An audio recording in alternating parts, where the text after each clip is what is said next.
What's up, everybody? We are back once again with another edition of Wrestling Republics off the air immediately following NXT. And I just wanted to say if NXT gets new graphics, so do we. I mean, check that out. Ben on vacation all this time. He comes back tonight. I check out the studio, brand new graphics. Monster shout out, Ben. They look great, just like NXT's new graphics. It's Tuesday, October 1st, though. I'm Clark Taylor. I got to introduce my normal co-hosts, the two best in the business. It can't be a Tuesday night without the Tuesday Night Delight. So from the DMV, Shotty, what's good? How are you? What up? What up? What up? I am good, man. I am tired. I've had to do y'all's job the last few days, but it's been good, man. It's been good. Obviously, 2 times Tuesdays for me is the norm, and yeah, man. NXT's on CW. NXT off the air is still on YouTube, Twitch, Instagram, and all the other stuff that we're normally on. We're not on CW yet, but soon be. Eventually, for sure. And I do appreciate you filling in for me while I was away. The last 2 days, I did win four national championships on college football 25 shot. So I needed you. I needed you filling in for me. It was huge. That and I got my car washed, which was even more important. But it can't be a Tuesday night without somebody you should do what out in Louisville, Driz? Good morning, afternoon, and evening. It's the guy you should believe in. Why is everything black and platinum? Everything is chrome. It's like I went back to 2000 when everything was chrome. It's all platinum. I feel like I need a platinum NXT necklace or something there. Like everything looks so clean. It looks so good. It reminds me of old BET logos. Remember how the old BET logos used to be all black with the fade? Yes. White with the fade to black. I'm like, hey, NXT. I'm getting black in here. I was gonna say it reminds me a little of like when Oregon first came out in like the black and chrome ones. Like They got Oregon got like the most jersey combos of all time. They do. They be some fire combinations. Yeah, they fire as hell. I ain't gonna lie. Absolutely. Bobby Petito's got his twos up already too, and he believes in Drizzy. Let's get right into NXT, guys. It is. Oh wow, Paige was robbed from DC Warlord. We will get to that eventually, my friend. Let's start with Julia versus Roxanne Perez. Cora Jade is the story of this match. Helps an old friend of hers. Mm-hmm. Roxanne, Pop rocks, Roxanne retains. I don't know, man. Cora Jade was not exactly what I expected. After Stephanie Vaquer on the last USA Network episode, I expected a little bit different. Not exactly what we got. Cora Jade, though, equally great. Sean, I got to ask you about it. Yeah, well, let me first and foremost talk to the IWC right now because as a, regular on Elon Musk's X, what formerly was known as Twitter, everyone's a little mad. Everyone expected Julia to win on her, second match on NXT. And I get it. She is a premier star. She looks like a premier star as you saw the entrance. And the match was like incredible. They were definitely going at it, striking, technical savants. Like everything about the match was really, really good as expected to see. But it doesn't mean that it has to be a one done and we end it there.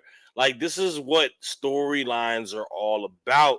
And this is what the beauty of how WWE runs shop a little bit.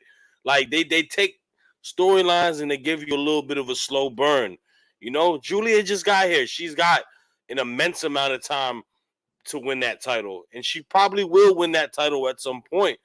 So her taking one loss doesn't affect her as well in the nature of her losing.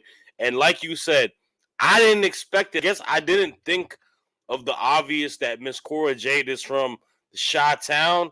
she's at home. CM Punk's in the house.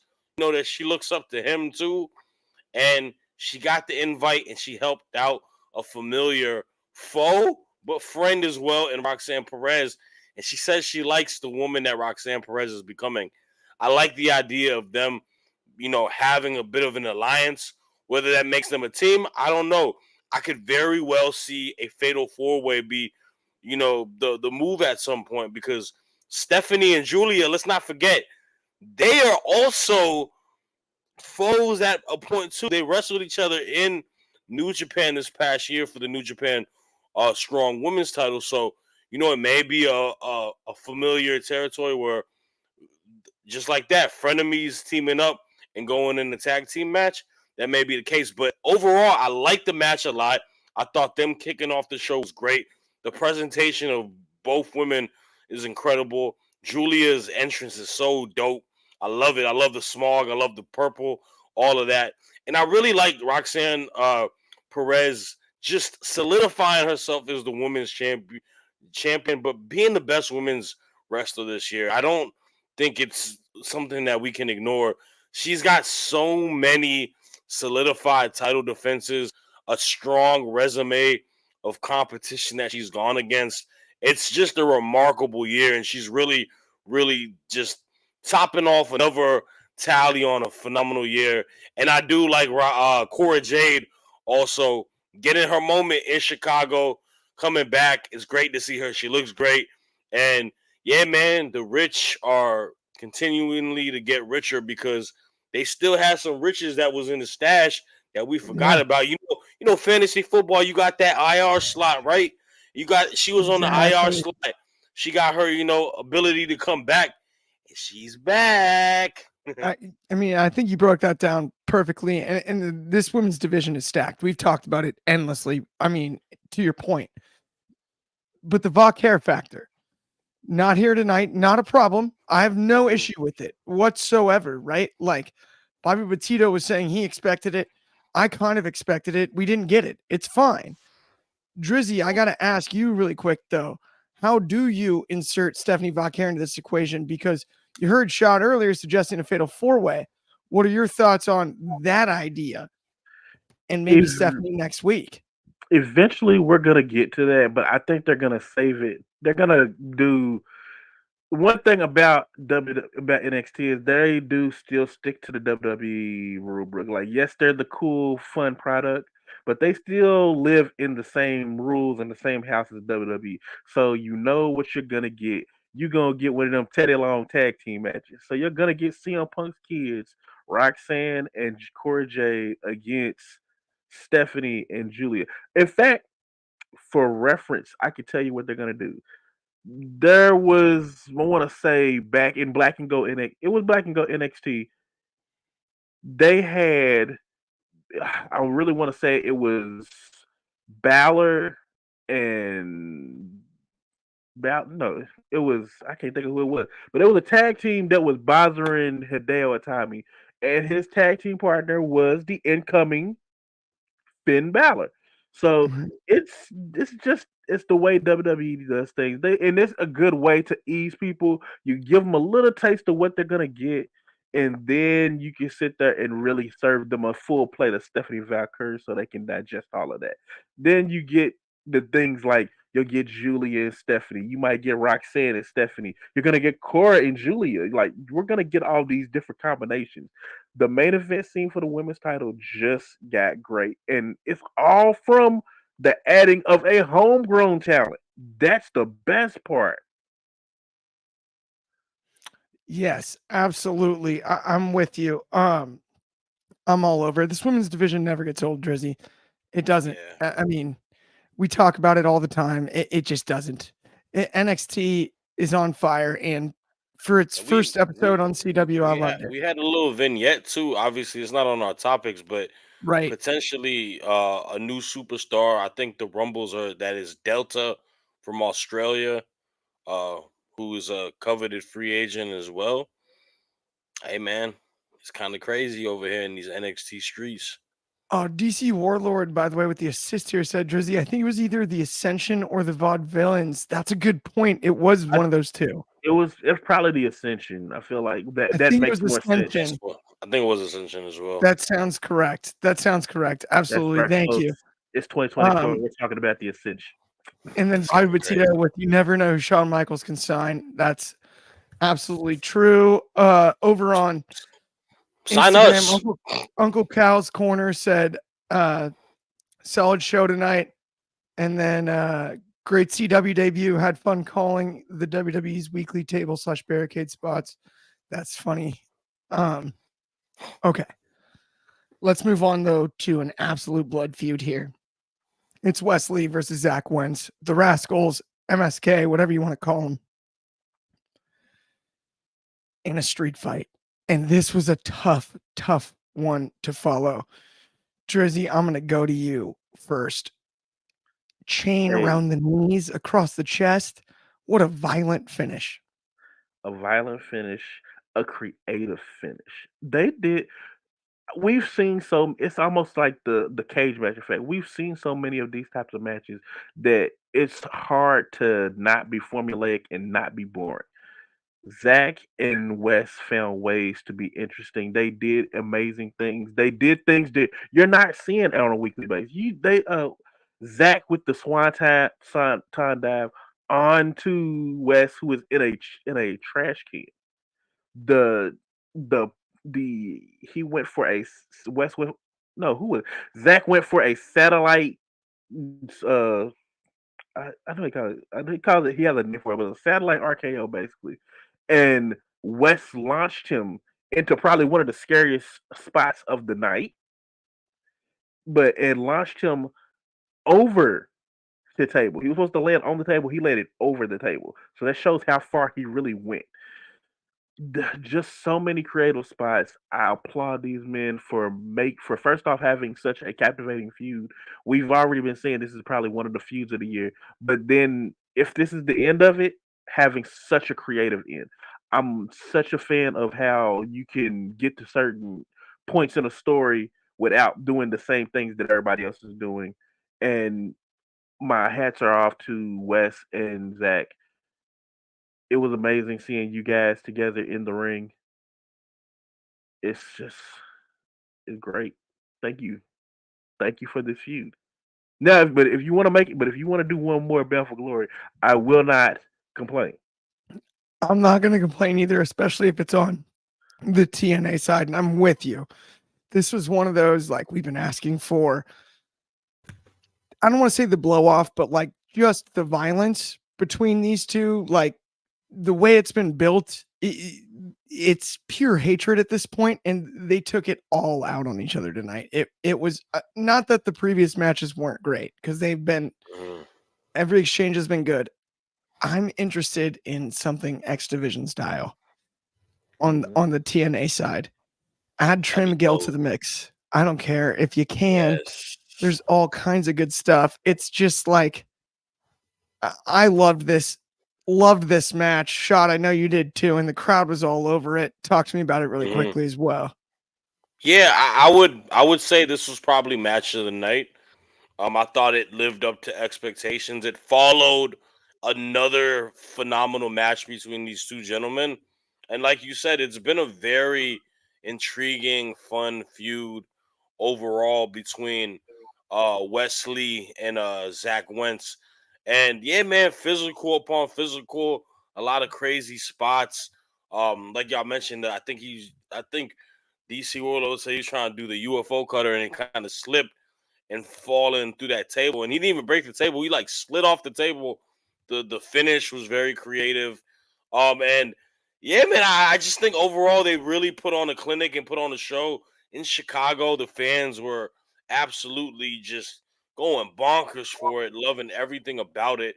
And it's well deserved, man. Wesley is a guy who has kind of been a unsung hero on NXT for the last 4 years. He's a guy who, came in during the end of the black and gold era, ushering into the 2.0 era, went through a lot of different adversities, losing the guy he fought tonight as the tag team partner, due to other reasons, and really finding a footing and becoming a single star. And I love the fact that he's really took this heel turn, ran with it, and really, making it intriguing. And Wesley's a guy who's just been putting on a lot of marquee matches, giving us marquee storylines, and just being a marquee wrestler overall. Like, he's a guy who has a bright future in WWE for years to come. You see it, man. The crowd is infectious for him tonight. He's got the potential to let that be, a commonality for however long he's in WWE if he gets onto the main roster. Now, the question y'all was saying, is it something that could continue? Possibly. It's 1-1 right now. And I feel like a blow-off match at Bound for Glory could definitely be intriguing. And I mean, I was expecting to see Trey Miguel implemented in some factor tonight, but Wesley got the dub, and I'm curious to see what we do next, man, because I think him and Trick Williams could definitely be a nice feud too, as we get to the main event later on. Absolutely. I mean, there's a Trick Williams Wesley. Is that what you're saying? Like, I mean that I'm all over. A heel Wesley versus babyface Trick Williams could be a Who good would that feud. hurt? Who would that hurt? My pockets, because they gotta take my money. Yeah, Hey man, like those are the two of the best, man. It's one of those cases where like we complain about matches being so easy to call and easy to predict. When you put two guys like that, you don't know which way it can go, and that makes it a W for us as the fans. Mm-hmm. absolutely. Let's talk Ms. TV. Shockingly, and Shad, you said it when we were watching it together. One of the better Miz TV segments because Miz, he got his stuff in. Mm-hmm. He really just mediated. He stayed out of this one. And I liked that. Tony D did a heck of a job. He really did. Tony D at home in Chicago, but he waited a little too long, I thought, to play the Chicago card. Because Oba got his stuff in early with the chance, the what chance directed, and then the chance. Oh, right? Like, I mean, it was like a crowd full of Rick Rosses at some stages That's crazy. of the of the That's segment. insane. It was wild. Rose, Huh. Oh. I think I'm Big Meech. Larry Hoover. Huh. I've been working on that for years. I don't think I have it down. But I mean, someday. Huh. Right? Do I have it? I mean, it's close. I feel like it's getting there. Like it needs more work, but I do feel like it's getting there. Need a little more rasp. Huh. Oh, that. See, I don't know. Yeah, man, I got to go back to the drawing board on this one. Either way, I do think it weirdly took away from the initial Tony D part of the promo, which in my eyes was sublime. I really did enjoy everything he said. It took until he ignited the Chicago crowd by mentioning that he's from 20 minutes away from the arena for it to really kick into gear. Oba obviously hit him with the Thanos quote. Oh yeah. Turned everything on its head. At the end, you see the fear in his eyes. Inevitable. But I like the idea of Tony D facing his fears. Shot, I'm going to ask you about it. Is there any shot Tony D pulls this upset? There's always a shot for anything, right?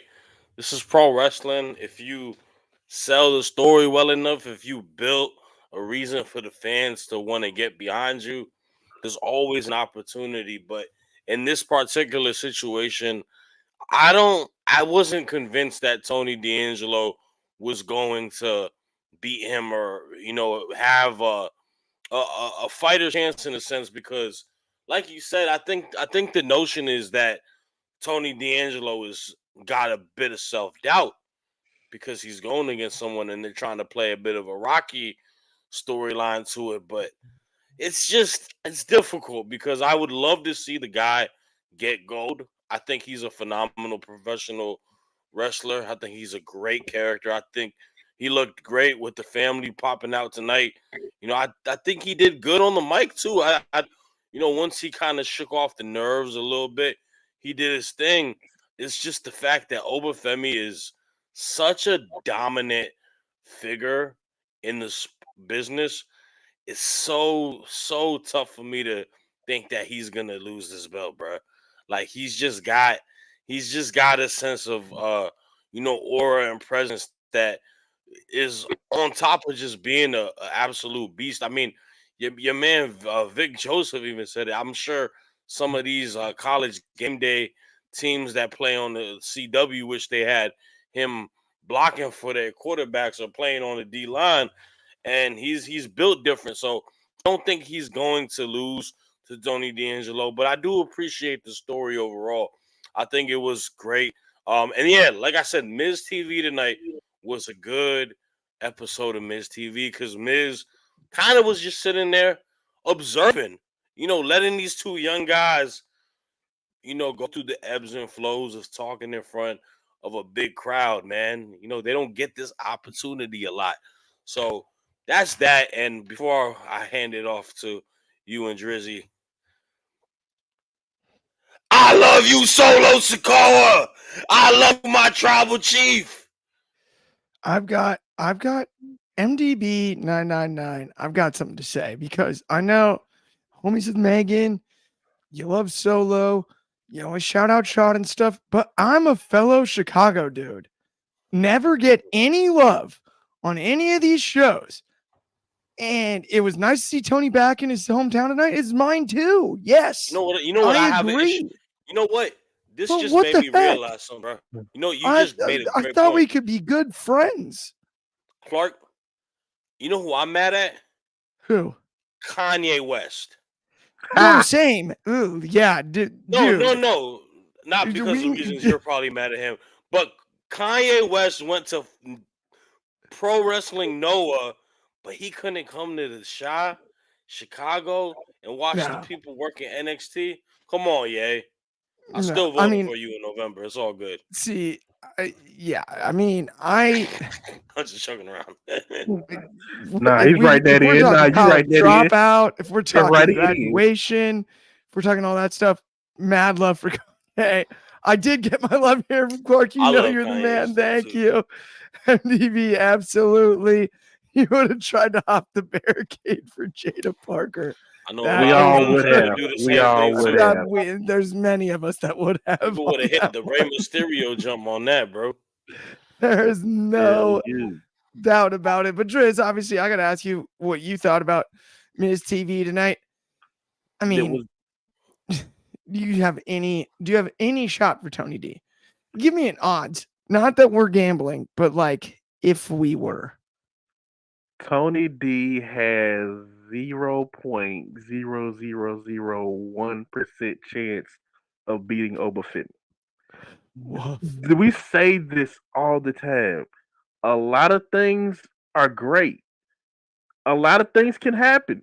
Everybody always has a shot. But at the end of the day, Obafemi is inevitable. There is nothing stopping it. The only thing that could probably stop it is an act of God. At this point in time, just go ahead and get your affairs in order. This man is different. We think of different ways to compare him to other dominant people every time. And at this point in time, I don't think that we can even do that anymore because he takes something from all the major big monsters in wrestling, and he's made his own character out of it. He's in designer clothes each week. He doesn't look like like Braun Strowman or what the Big Show is wearing. He is very articulate in his words. He doesn't speak like anybody else on this roster. He doesn't speak like Brock Lesnar.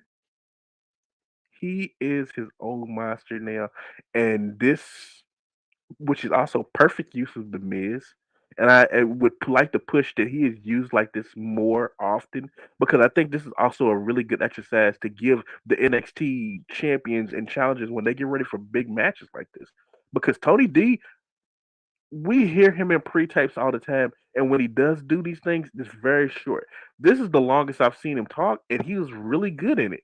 He, you can tell there was a little bit of nerves at the beginning because this is probably the biggest crowd that they've sat there and done something like this in front of, and it's very easy for it to go left. But Tony did a great job of being able to keep up with Obafemi, who we're absolutely amazed. You would think he was the veteran in this, and he barely had 30 matches. Tony D, you would really think that Tony D was the new guy on the block, and he's been around for almost 5 years now. Okay, this is really interesting because I haven't thought of this previously. MDB999 just said Tony D needs to turn heel, become diabolical. And with the fear and being pushed against the wall, and the way Obafemi in this face-off brought up all those bad things he did, putting people in trunks, hitting Yeah. them in the knee with, what if Tony D breaks out the big stuff? What if he breaks out the mafia stuff and cheats and cheats and cheats and cheats? Because I think at this stage, that's the only way you beat Obafemi. That's how you make Obafemi immediate main roster, big run. I mean, it's not urgent or world title run as a heel. I don't know.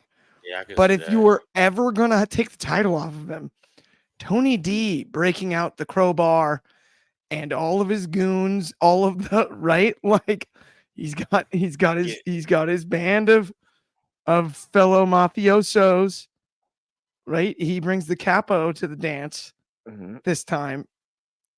A lot of Gotta smoke get and mirrors.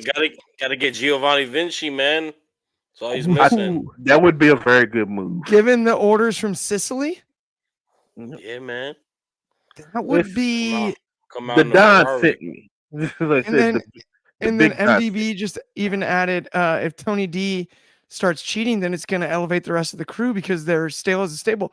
And I don't think they're totally stale as a stable because I think Tony D's hot enough that the stable's okay. But I do agree that it would elevate the rest of the stable further if they play a large role in, you know, cutting down the ultimate, right? Stopping the unstoppable force, right? me. For lack of a better way to put it, the inevitable, You right? just gotta give them. You gotta let them Reversing. do some more. Really, they don't really do much.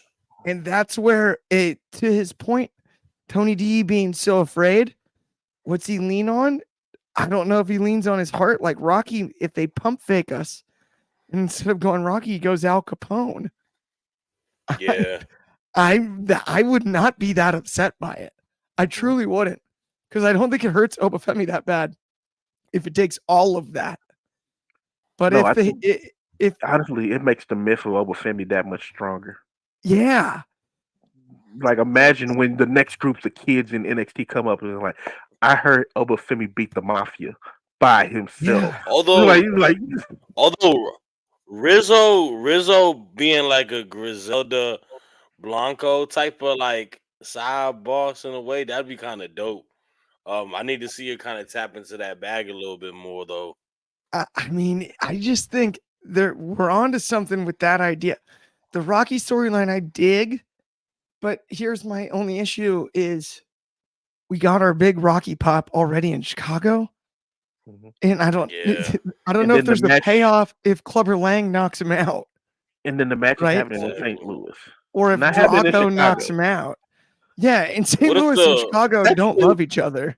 I think that they was need to a get the miss. dude? They need to get that masked dude from the Saint Lunatics to help him out. That one guy with the mask. Said What is Ali his? or Big Gip. I I'm don't know trying what to I his don't know his name name. is. He didn't I rap don't in know that. his name either. He didn't rap. He was He a just had hype a man. mask. Yeah, he was a hype Yeah. man. Or Murphy Lee can hit somebody with a steel chair. I said, "What's Murphy the hook?" Lee, Murphy Lee. I said, "What's No, the it hook wasn't move?" Murphy Lee. It wasn't Murphy Lee. I don't know the dude's name. It's literally like a hype man who just wore like a mask. He had dreads too, but he just wore a mask. Well, I remember Ali and Big Gip were the two in the Saint Lunatics that like were on all Yeah, the they're because they also were in on Nelly too. grills. It was They were on Keywan. So the St. Lunatics was Nelly, Keywan, Ali, and Big Grip. Yep. And yeah, then Slim, but, they had the yeah. yeah, other dude. And then they had Nelly's brother who was in jail at the time, City Spud. But yeah, City Spud. they were I kind Murphy of they Lee, kind of Murphy, they Murphy Lee could rap though, bro. He had bars. yeah, It's great. yeah. Oh my goodness! Call of the century. It was slow Slow down. down. Slow down. Slow That was down. his He'll be name. called I slow just down and he don't do none of that. He don't slow down at all. By the way, Polo by the Saint Lunatics was on my college playlist could find me for in St. years. They're like, Louis oh, with just the a dun, classic. dun, dun, dun, dun. That's gonna be dope. Um, Yeah, but no, we get Sexy Red next week. So we need to bring back rugby shirts, by the way, based on that song alone. get Chingy, bro. He needs some money. Hey Chingy, why your Let, eyes so chinky? let Chingy just perform right there and hit the little like dance real quick and a little chicken head Like, dance, and oh, then oh, oh, oh. He's doing the chicken head out here. ah, let's man, talk.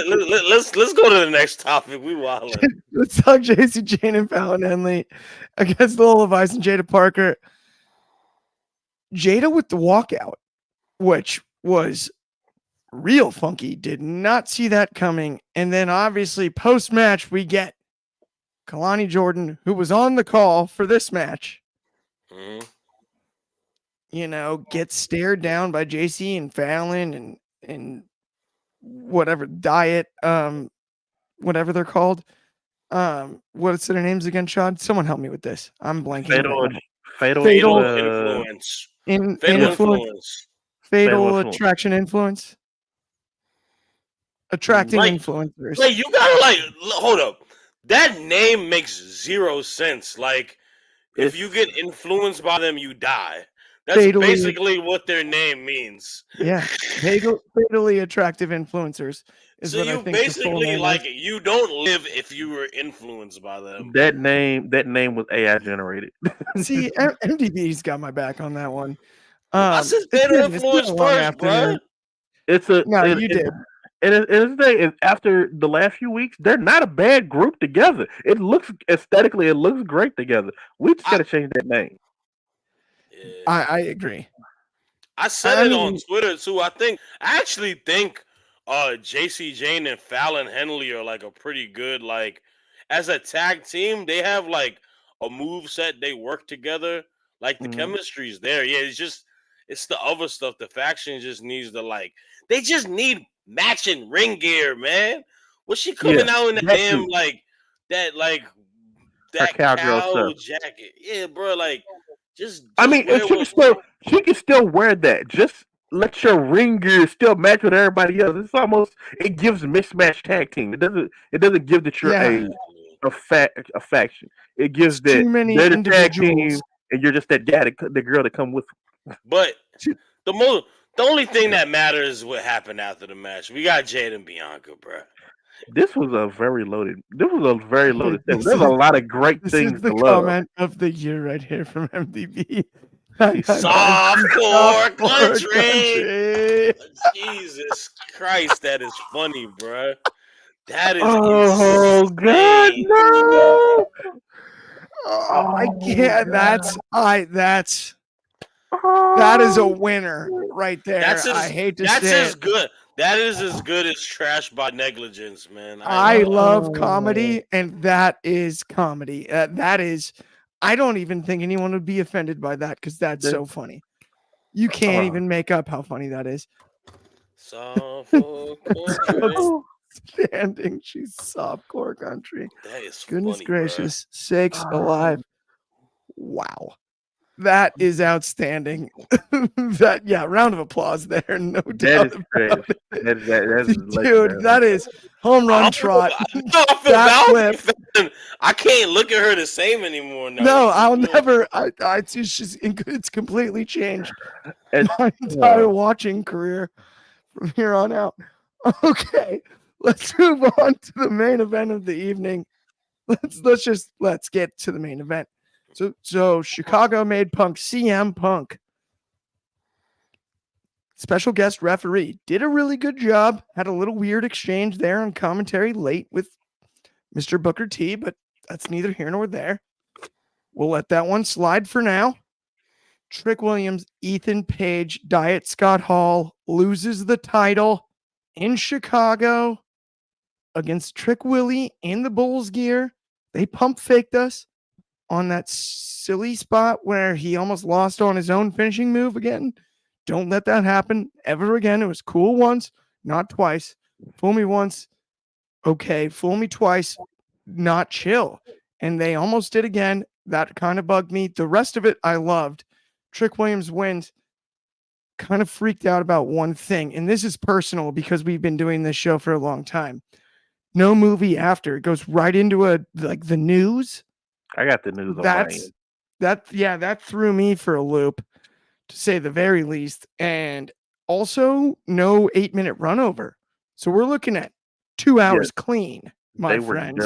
They were done directly at not 2 hours and 8 minutes. 2 hours clean. And getting end credits in wrestling is just wild. I can't do it. It just tickles me. Like, what? Credits was wild. We had Shawn Michaels and Triple H. It said this is executive produced. Okay, fascinating to me, by the way. Paul Levesque, executive producer, not Triple H, right? Shawn Michaels, not Michael Hickenbottom. So, I mean, did he legally change his name? I'm just saying, when it comes to the credits, is that a thing? I feel like it's harder to type out Hickenbottom than it is Michaels. Well, yeah, and not only that, it's the end of its bottom. Who's not going to make fun of that? At least his wrestling name is like an actual name, though. Triple H just, unless you go Hunter Hearst Helmsley, but I think we're at a point in time. There's a group of kids in the world that don't even know what Triple H stands for. So. By the way, until I heard someone say it publicly, I thought his name was Paul Levesque. Silent S. Who saw that coming? I didn't even know that was a. I've seen silent J's, H's. Michael Hickenbottom is a crazy name. Yeah, like Hickenbottom is a wild name, but Michael Sean Hickenbottom. That's his full name. Imagine getting the GTS during closing credits. Ethan Page has unlocked a new career high tonight by getting hit. They gotta put that in the game. They gotta put that in the game. Like, he's getting the GTS at the same time. Confetti cannons are going like boom, with then confetti all over the place. Marvel don't even give us closing credits like that. No. Well, I mean, I liked it when movies used to give you like a scene at the end of the credits, and then you get like a text from your friend where you're like, "Yo, make sure you stay till the end." I think there's one more scene. It's like the end of The Hangover was like that. There's a few of them to do in wrestling, like just like what they did at No Mercy. That's exactly what they did at No Mercy, where Ethan Page defended the title, and what was the main event for No Mercy? That was Ethan Page winning it. Ethan Page, no. It was somewhere Ethan Page had the title at the end, and they go to they put the little caption at the end, and then it goes off. And then all of a sudden, Joe Hendry popped up. Yeah. Like, let's do that on a weekly basis. Just something to make you want to come next week. Like yes, this was a great feel good moment seeing Trick Williams recapture the title that we knew it was going to happen. But just like he's in the ring celebrating, but doesn't look over his shoulder to know that the next person coming after him is watching and ready to attack. Absolutely. I mean, I thought the match tonight was right. DC Warlord is right. It's Heat Wave. Heat Wave. We got it. Sean, you have access to show the comments when we read them. I'm kidding, but seriously, dude, we got to show them. We got to shout out the fans. Pop out. Thank you, everybody that's tuning in. CM Punk is like Hank Voight in NXT. Okay. You're on fire tonight, man.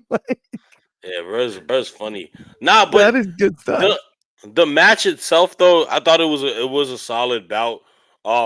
Trick Williams is just undeniable, bro. Like he is simply undeniable. The star power is incredible. Um, the whoop that trick chance as soon as his music hits, it's just crazy to see how over he is and how much of a superstar he is. And like they got something very special with him. It's just like it reminds me a lot of what we see with Jay Uso on Monday Night Yes. Raw. Like he's just a super cool character. He's such a throwback, fun character that you want to just root for as a baby face. And man, it's to think, and I love Carmelo Hayes and I think he's doing phenomenal stuff. But for his like his bodyguard, his kind of sidekick becoming this big of a star, and I feel like he may be even a bigger star than Carmelo Hayes when he does get onto the main roster. This guy is gonna be super special for WWE, and he fits like a glove for what I think WWE is going to you know grow into these next few years as we get younger and we get these kind of guys. So, kudos to him, two-time NXT champion. I think him and Ethan Page are just perfect rivals. I think the feud was phenomenal. I think Ethan Page did a great job as being Yes. champion. And hey man, power to him, bro. He's doing some big time stuff since leaving AEW. Mhm. I think he made a good choice coming to NXT. So, Shaw, Bobby Petito asked, who will be the next to challenge for the Trick Williams for the NXT Championship at Halloween Havoc? And I got to Mm. ask both of you, what are your thoughts on that really quickly? I'm going Wesley. Had a big match, big win tonight, I like that. and logically he should be in that main event scene. So I think he would be the perfect next opponent. Yeah, that's what I was thinking earlier too. I'm gonna go with Wesley, but if I'm not picking Wesley, man, I think I would also like to see him potentially go against maybe a returning Noam Dar. Noam Dar would be excellent. I That would with be with all with over be that. with a with very good with circle moment. with Lash Legend tied to it as well. We've That got, I mean, that'd be a great way to go because that was the way that was how this entire thing started. yeah. Hmm. Wesley was going to be my pick too. I will say, DC Warlord here with a joke inside of a joke. He said, if I see Finn come out with a cowboy hat, you know what that means? Demon Core Country. Okay. That's kind of funny. Maybe set, or maybe Finn Balor in a cowboy hat. No, They just trying to I'm pop. not saying that. But It's crazy. this one from Bobby Petito is fascinating. Josh Alexander with this TNA partnership. I don't mind that just as a check mark for Trick Williams because I do think, He'll have to and work. there's a question over here on Instagram from Uzana16_, which is who do you think is going to dethrone Trick? Oh, I I called that think months it's ago. I think it's Obafemi. Yeah, at Stand and Yeah. Deliver. I've been preaching that since last Stand and Yeah. Deliver. Okay, let's do our moments of the night really quick because it is the first ever on CW. Then let's go home. Yes, Bet. So who wants to go first? I will go first. Perfect, Drizzy. I love that. My moment of the night was the actual tag team chemistry of Lola Vice and Jada Parker. Although they were doing this, the enemy of my enemy is my friend's frenemies type thing. The first part of that match, they looked really good and really comfortable together as a tag team. Everything fit, everything flowed. They were cooperating, and even when they were started getting chippy with each other, everything they did complemented each other. Aesthetically, they look great together. I could use this as a tag team. In fact, I would like this. Can I please have more of this? I am with you. It's a great moment of the night. Shoddy, you're up next. What's your moment of the night? My moment of the night was the start of the night. We had a phenomenal women's NXT Women's Championship match. Julia versus Roxanne Perez. Roxanne Perez continuing to show why she is one of one this year in professional wrestling as a champion. But just the resume is outstanding. And then Cora Jade making her return in the Shy. I love it, man. I love to see it. And I think it just really was a nice touch to see how big time this women's division is. That's a great call. Absolutely. No doubt about it. For me, my moment of the night, Trick Williams, two-time NXT champion, gets it done. The pop in Chicago was off the charts. The guy's over. The right guy won. All Ego did a good job. I was very critical of him in AEW. I think he's been excellent since he's moved over to NXT. Served his purpose. I cannot wait to see what Trick Williams does with this run with the belt. The victory was great. I loved it. Go Trick Williams. Whoop that Trick. Big ups NXT. Great first episode. It's only up from here on the CW, other than make it easier to watch. Dang it. If you're listening to this, please, especially over on the West Coast for us, I'd love to watch it at 5 o'clock so I can continue to do this post show as easy as possible. But that does bring us to the end of today's show. On behalf of me, Clark Taylor, Dryzzy, Shad, everybody at Wrestling Republic, thank you so much for tuning in. If you haven't already liked and subscribed, please do so. It helps us out a ton. Hope you have an awesome Tuesday. We'll be back tomorrow with the daily broadcast. We got all kinds of stuff. Sunday Spotlight, maybe even multiple Sunday Spotlights. Oops, no spoilers. Not here at Wrestling Republic. But seriously, stay tuned. Have an awesome Tuesday. Thank you, everybody that tuned in and commented. We appreciate you so much. We'll talk to you soon. Have a good one.